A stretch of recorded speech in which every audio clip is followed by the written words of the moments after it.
ఇవాళ మనం చెప్పుకునే విద్య లఘు ప్రత్యంగిర సాధన గురించి తెలుసుకుందాం. ఈ లఘు ప్రత్యంగిర సాధనలో న్యాసములతో పని లేదు, ముద్రలతో అస్సలే పని లేదు. ఇక్కడ మేము చెప్పినది ఉత్సాహవంతులైన సాధకులు చేయవచ్చు. ఎవరైతే 55 లక్షలు నిష్ఠగా పంచాక్షరి సాధన చేసి ఉంటారో వారికి ఈ మంత్ర సాధన చేయనికి గురువు అవసరం లేదు అని తెలుసుకోండి. తక్కిన వాళ్ళు ఖచ్చితంగా గురువు అవసరం ఉంటుంది. గురువు లేని వాళ్ళు ఇటువంటి విద్యలు కూడా ఉన్నాయని తెలుసుకోండి తప్ప ఇక్కడ మేము మంత్రం ప్రకటిస్తాము కనుక అది చూసి చెయ్యొద్దు. కానీ గురువు అనుమతి పొందే ఈ సాధన చేయాల్సి ఉంటుందని గుర్తుపెట్టుకోండి. గురువు లేకుండా ఇక్కడ ఇవాళ చెప్పబోయే విద్య జోలికి మాత్రం రావద్దు. కాకపోతే తెలుసుకోండి ఇటువంటివి కూడా ఉన్నాయని సనాతన ధర్మంలో అనేసి. ఇకపోతే 1200 పైచులకు ప్రత్యంగిర మంత్ర విద్యల్లో ఇది ఒకటేని తెలుసుకోండి. 55 లక్షల పంచాక్షరి జపించిన వాళ్ళు మాత్రమే గురువుతో పని లేకుండా ఈ సాధన చెయ్యవచ్చు. ఎందుకంటే ఇటువంటి వారికి సాక్షాత్ శివుడే గురువై ఉంటాడు కనుక వీళ్ళు మాత్రం చేయవచ్చు. తక్కిన వాళ్ళు ఎవ్వరు కూడా ఈ విద్యను విని తెలుసుకోండి. తెలుసుకున్న తర్వాత గురువుని అనుమతి తీసుకొని ఈ సాధన చెయ్యండి తప్ప మీగా ఇటువంటి విద్యను చెయ్యొద్దు అని మళ్ళీ ఎందుకు పెట్టావయ్యా అనొచ్చు. ప్రతి ఒక్కటి నేను పెడతాను, తెలుసుకోండి. విచక్షణ కోల్పోకుండా తెలుసుకోండి. ఇంతకు పూర్వం ఈ లఘు ప్రత్యంగిర సాధనని కొట్టాయం రాజు అయినటువంటి వీర పలాసి అనే రాజు, ఈ రాజు కేరళలో కొట్టాయానికి సంబంధించినటువంటి రాజు. ఆ టైంలో ఆయనకి అనేక సమస్యలు ఎదుర్కోవడం వల్ల మయూక కన్మణి అనే ఒక తాంత్రిక గురువు నుండి ఈ లఘు ప్రత్యంగిర సాధనా విధానాన్ని తెలుసుకుని సాధన చేసి సిద్ధి పొందాడు. అలా సిద్ధి పొందిన తర్వాత ఆ వీరుడు అరివీర భయంకరుడుగా మారిపోయాడని చరిత్ర మనకు చెబుతుంది. అప్పుడు ఆ రాజు చేసినటువంటి మంత్ర సాధనా విధానము యథాతథంగా చెబుతున్నాను. గురువు అనుమతి తీసుకొని మాత్రమే ఈ ప్రత్యంగిర మంత్రం జోలికి వెళ్ళండి. మళ్ళా చెప్తున్నాను, నేను ఇక్కడ అన్నిగా పెడతాను. మీరు గురువు అనుమతి తీసుకొని మాత్రమే వీటి జోలికి వెళ్ళండి, ఈ ప్రత్యంగిర విద్య జోలికి వెళ్ళండి. ఇకపోతే ఈ సాధన ఎలా చెయ్యాలి అనే విధానాన్ని గురించి తెలుసుకుందాం. ఎవరైతే ఈ లఘు ప్రత్యంగిరాదేవి సాధన చేయాలనుకుంటారో వారు ముందుగా నదీ స్నానం ఆచరించి ఇంటికి వచ్చి ప్రత్యంగిరాదేవి పటం కావచ్చు, మూర్తి కావచ్చు పెట్టుకొని, పటం కావచ్చు, మూర్తి కావచ్చు, దాని ముందు బియ్యాన్ని రాశిగా కుప్పగా పోసి ఆ రాశి పైన సాధన పూర్తయ్యేంత వరకు ఆరిపోకుండా ఉండేటట్టు ఒక అఖండ జ్యోతిని వెలిగించుకొని దానికెదురుగా దర్భసాప వేసుకుని దానిపైన తెల్లని వస్త్రం పరుచుకొని ఇక్కడ మేము చెప్పబోయే మంత్రాన్ని చేసిన సాధకుడికి అమ్మ పలుకును అని అమ్మ వరం ప్రసాదించి సాధకుని తన కన్న బిడ్డ వలె చూసుకుని సాధకులారా గమనించి ఈ సాధన జోలికి వెళ్ళండి. గురువు లేకుండా మాత్రం దయచేసి వెళ్ళొద్దు. ఒకవేళ ఈ సాధన ఇంట్లో చేసుకున్నా మీరు చేసే ప్రదేశానికి ఎవ్వరూ వెళ్లకుండా చూసుకోండి. ఆ రూమ్ కౌంటర్ లాక్ చేసి పెట్టుకోండి. సాధకుడు వేరే వాళ్ళు ఈ సాధన చేసే ప్రదేశానికి వెళ్లకుండా భద్రంగా చూసుకోవాల్సిన బాధ్యత మాత్రం సాధకుడి మీదే ఉంటుందని గుర్తుపట్టుకోండి. ఒకవేళ వెళ్ళారా, నువ్వు అప్పుడు దాకా చేసిన సాధన వృధా అవుతుందని కూడా తెలుసుకో. ఇక్కడ బియ్యం రాసి తూర్పుకు అభిముఖంగా ఉండాలని గుర్తుపెట్టుకోండి. బియ్యం రాసి సాధకుడు కూర్చునే దానికంటే ఎత్తుగా ఉండాలని గమనించండి. అంటే ఒక 2 బస్తాల బియ్యం పోసుకోండి. పాతకాలంలో తూముడని చెప్పబడ్డాయి, కానీ 2 బస్తాలు సరిపోతుంది. ఇక్కడ సాధకుడు పాటించవలసిన నియమాలు చెబుతున్నాను, వినండి.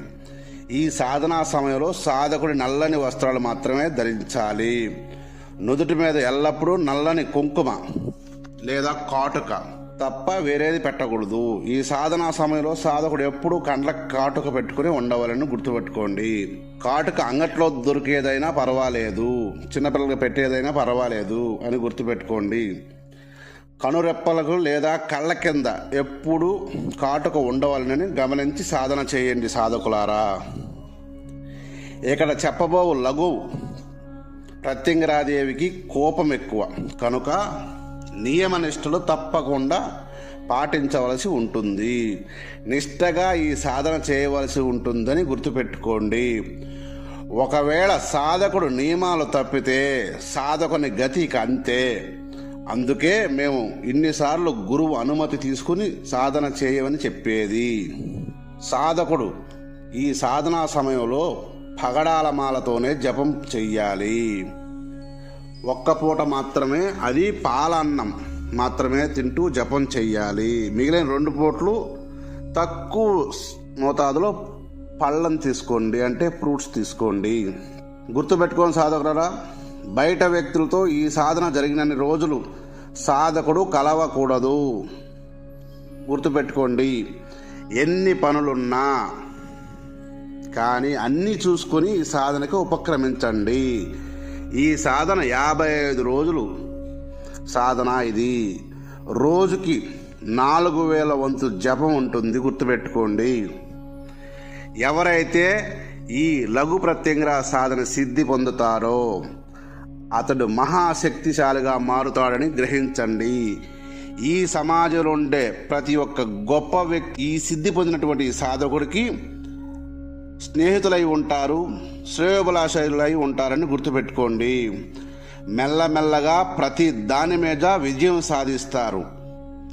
ఈ లఘు ప్రత్యంగిరాదేవిని సాధించిన వ్యక్తి ఈ ఒక్క లఘు ప్రత్యంగిర సాధన వల్లే ఇప్పట్లో ఉన్నటువంటి సోకాల్ మంత్రతంత్ర జ్ఞానులుగా చలామణి అవుతున్న వారే ఎవరైనా సరే సాధకుడికి ముందు తల వంచాల్సిందే. ఈ సాధన సిద్ధి పొందిన సాధకుడు ముందు తల వంచాల్సిందే అని గుర్తుపెట్టుకోండి.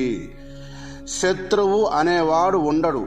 ఈ సాధన సిద్ధి పొందిన సాధకులకు అందరూ శ్రేయోభిలాషులే, అందరూ స్నేహితులే, అందరూ సన్నిహితులే. అమ్మ అలా చేసి పెడుతుంది. ఈ సాధన చేసే వ్యక్తులకు అనేక పరీక్షలు ఉంటాయి. వాటన్నిటికీ నిలబడి సాధన చేయాలి. అమ్మే కదా పరీక్ష పెట్టదనుకోవద్దు.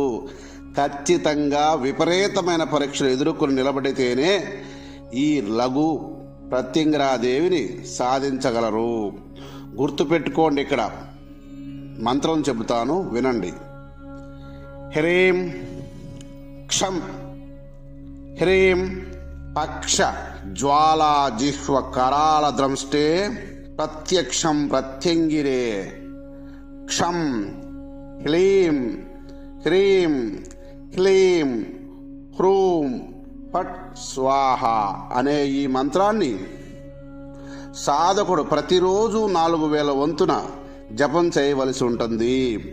55 రోజులు సాధన ఇది. జపమాలగా పగడాల మాటనే వాడాలి. ఒక్క పూట మాత్రమే పాలన్నం తినాలి. 2 పూటలు తక్కువ మోతాదులో పళ్ళు తీసుకోండి. మళ్ళా చెబుతున్నాను, గురువు లేకుండా ఈ మంత్రం జోలికి వెళ్ళవద్దు. అయితే గురువు గారు ఎందుకు చెప్పారు ఇదంటే, ప్రతిదీ నేను చెబుతానని మీకు చెప్పాను. విచక్షణ కలిగి మెసులుకో. గురువు లేకుండా ఈ విద్య జోలికి వెళ్ళడం ప్రమాదం అని గుర్తుపెట్టుకో. సాధకులారా, 55 లక్షలు ఎవరైతే పంచాక్షరిని పూర్తి చేసుకుంటారో వాళ్ళకి సాక్షాత్ శివుడే గురువుగా వచ్చి ఈ సాధనని అనుమతిస్తాడని గుర్తుపెట్టుకోండి.